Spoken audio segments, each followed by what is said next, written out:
Hello అండి అందరికీ welcome back to our channel. ఈరోజు నేను మార్కెట్లో కొంచెం పెద్ద చిక్కుళ్ళు కనిపించినాయండి. అవి తీసుకొచ్చేసి టమాటా వేసి వండేసాను. ఈ చిక్కుడుకాయలు ఏం చిక్కుడుకాయలు అంటారో తెలిస్తే కామెంట్ చేయండి. ముందుగా పాన్ తీసుకుని ఆయిల్ హీట్ ఎక్కిన తర్వాత కొద్దిగా కరివేపాకు వేసుకున్నాను. అందులోనే 3 ఉల్లిపాయలు 3 పచ్చిమిరపకాయలు వేసుకుని వేయించేసుకున్నాను. ఇందులోనే కొద్దిగా సాల్ట్ వేసి వేయించుకుంటే త్వరగా కుక్ అయిపోతాయి ఉల్లిపాయలు. మూత పెడితే ఇంకా స్పీడ్గా కుక్ అవుతాయి అన్నమాట. మనం మార్నింగ్ టైంలో కొంచెం హడావిడి ఉంటుంది కదా, అలాంటప్పుడు మనం మూత పెట్టేసుకునే కుక్ చేసుకోవాలండి. ఏ కర్రీ అయినా ఆవిరికి త్వరగా కుక్ అవుతుంది అన్నమాట. చూడండి, ఉల్లిపాయలు వేగిపోయినాయి.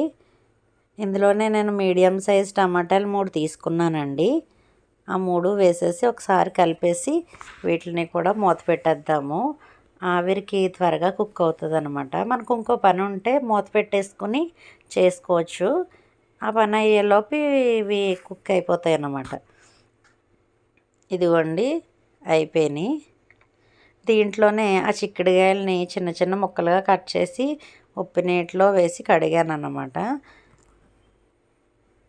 చిన్న చిన్న ముక్కలుగా చేసాము. ఈ చిక్కుడుకాయలని ఏ చిక్కుడుకాయ అయినా సరే మనం నూనెలోనే బాగా మగ్గనివ్వాలండి. ఎందుకంటే పచ్చివాసన అనేది నూనెలోనే పోతుంది. మనం వాటర్ వేసేసామంటే మగ్గనివ్వకుండా కూర అంతా పచ్చివాసన వస్తుంది. నేను ఎక్కువ ఇందులో ఏ మసాలాలు యూజ్ చేయలేదండి.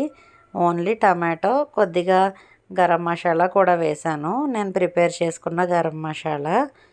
చూడండి, కుక్ అయిపోయినాయి. ఇందులో మనం సరిపడగా కారం కూడా వేసుకుందాము. నేను 1 స్పూన్ కారం వేసాను. ఇవి చపాతీల్లోకి, రైస్లోకి బాగుంటుందండి కర్రీ. రోజు బంగాళదుంప కర్రీ, బొంబాయి చట్నీ చేసే బదులు ఈ కూర కూడా చపాతీల్లోకి బాగుంటుంది. కొద్దిగా గరం మసాలా వేసాను, కలిపేసానండి. కొంచెం వాటర్ వేసుకుని ఈ కర్రీ కుక్ చేసేసుకోవడమే. వాటర్ వేసిన తర్వాత ఎక్కువ టైం కుక్ అవ్వాల్సిన అవసరం లేదు. ఎందుకంటే ఆల్రెడీ మనకి ఆయిల్లో బాగా మగ్గిపోయింది కాబట్టి తక్కువ వాటరే అవసరం అవుతుంది.